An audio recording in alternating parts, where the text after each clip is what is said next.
Wag ko magdahong nga mahimo akong community volunteer tungod sa aning kalahi seeds nga ako'y gipadumala as BSPMC sa lungsod sa poblasyon namo. Maski ako na ako'y kapansanan as a PWD nako o ang senior citizens pod dili taon babag dapat gugam mututok og unsa may problema sa katawhan sa imuhang komunidad.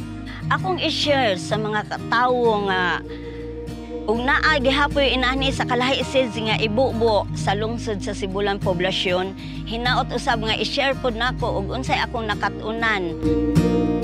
Kami wa mi kay bawo kung unsay among paingnan datong panahon na tungod kay ang among lugar labi hanggadtong kapobre.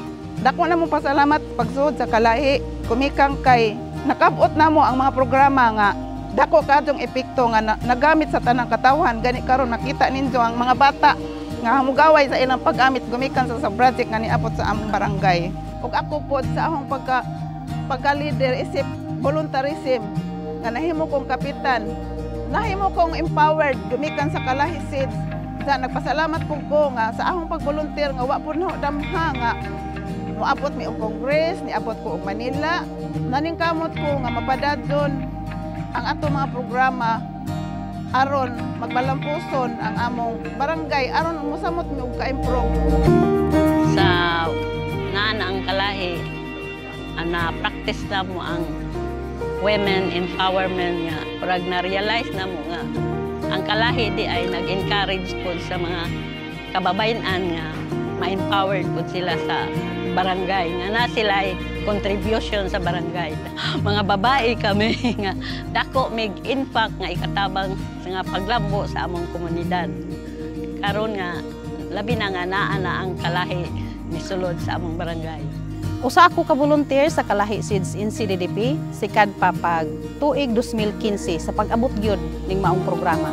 Hangtod sa pag-end niini nga nag-additional financing siya nga phase 1 ug phase 2 nga mao ni among sub-project dinhi karon. Among gianad ang among mga kaugalingon, ang akong kababayan-an sa pag-apil-apil, sa pagsalmot, sa unsay mga ginagmay o dinagko nga mga kalihukan diri sa akong komunidad. Kay niining paagiha, makatabang kini sa among kaugalingon sa pag-boost sa among self-confidence ug usa pa makatabang kanamo nga daghan ming makatunan ug ika-apply sa among kinatibuk-ang barangay.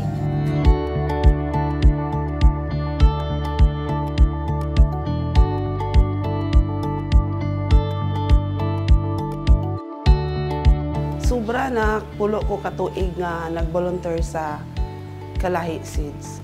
Ang una namo nga gibuhat is proseso niini aron makabot namo kini nga sub-project. Ug aduna kami tulungan nakuha mao ang barangay road concreting, barangay street lighting ug ang pagtukod sa barangay health station. Ang among barangay ni allocate og 15,000 matag tuig alang sa amo ang operation and maintenance. Naagian na mo kung unsaon sa pag-budget, unsaon sa pag-procure, nga ingon ana di ay ang paagi kung mag-canvas ta. Daghan gyud kaayo kami nakatunan sa mga trainings. Ako ma'am nagpasalamat ko na naabot ang kalahi. Kaya na-implementar ang among pinaka-importante gyud nga project ang multi-purpose. Kay anhi dinhi magamit namo ang tanan ma-occupy gyud ani nga building. Anhi mi dinhi mag-meeting isip kuan sa women's ang among gipakita or kakayahan nga nahimo sa mga kababayan panahon sa trabaho naa gyud mi mag-monitor. Dakong kausaban ug daghan kong nakamanghon pinaagi sa kalahi.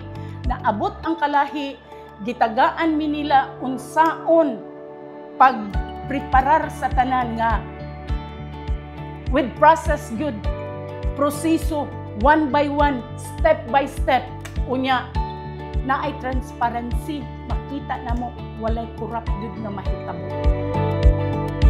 Ang mga best practices nga involve ang women kanang part sila sa labor, part sila sa procurement process, mga pag-process sa mga documents sa mga projects nga ilang na-identify.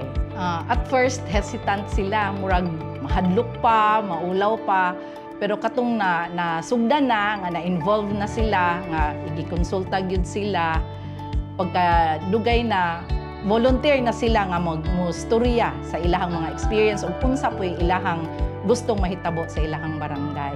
Magikan gyud sa barangay, magikan sa mga katawhan sa barangay, labi na sa atong kababayen-an nga naa sila'y tingog nga nahatag kung unsay angay nga ipadapat sa ilahang, unsay angay nga mga proyekto nga priority sa ilahang barangay. Dili na ta pareho sa una nga ang babaye na ara sa atong panimalay, kay plain housewife rata, kay abi kay babaye rata, dili. Sa karon ang babaye dako na kaayo og mahimo sa ato ang komunidad.